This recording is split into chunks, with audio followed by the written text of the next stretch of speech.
कक्षा 7 कार्यपत्र 12।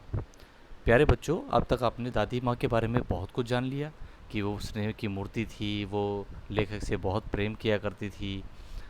आज दादी माँ के व्यक्तिगत जीवन के बारे में भी कुछ जानेंगे कि वो व्यक्तिगत जीवन में कैसी थी।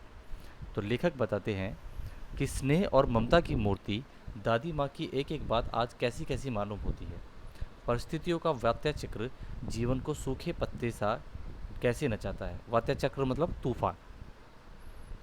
इसे दादी माँ खूब जानती थी, यानी जब परिस्थितियाँ बदलती हैं तो इंसान भी बदल जाता है। दादा की मृत्यु के बाद से ही वे बहुत उदास रहती थी।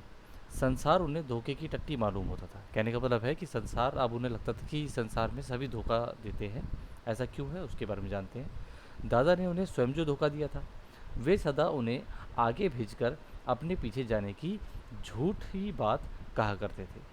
यहाँ पर असल में इनका प्रेम दिखाया गया है। दादाजी कहा करते थे कि पहले मेरी मृत्यु नहीं, मैं तुमसे वादा करता हूँ कि पहले तुम्हारी मृत्यु होगी और उसके बाद मेरी मृत्यु होगी।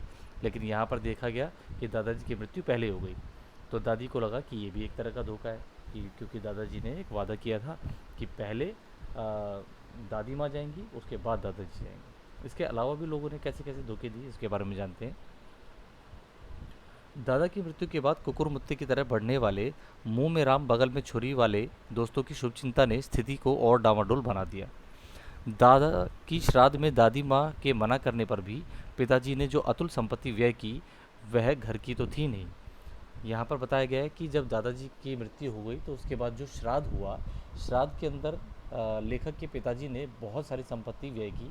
और क्योंकि घर में इतना पैसा था नहीं, तो उन्होंने दूसरों से उधार मांग मांग के श्राद्ध में बहुत बड़ा खर्चा किया, जिससे घर की हालत थोड़ी ख़राब हो गई। अब इसमें कुछ प्रश्न है। पाठ में दादी माँ को स्नेह और ममता की मूर्ति कहा गया है। आप इन शब्दों का प्रयोग किस रिश्ते के लिए करना चाहेंगे। आमतौर पर हम स्नेह और ममता की मूर्ति अपनी माताओं के लिए इस्तेमाल करते हैं, तो आप इसका उत्तर अपनी माता के ज़रिए भी लगा सकते हैं कि वो आपके लिए क्या करती हैं और समय आने पर आपके लिए क्या क्या करती हैं। इस तरह से आप अपने अनुभव के आधार पर इस प्रश्न का उत्तर दे सकते हैं। प्रश्न नंबर 2 है, शब्दों को सही अर्थ से सुमिलित कीजिए। जैसे पहला प्रश्न है कुकुरमुत्ता, असल में कुकुरमुत्ता मशरूम को कहते हैं, तो तीसरे से आप इसका मिलान कर सकते हैं। वात्या चक्र, जैसा कि मैंने बताया कि तूफान को कहते हैं।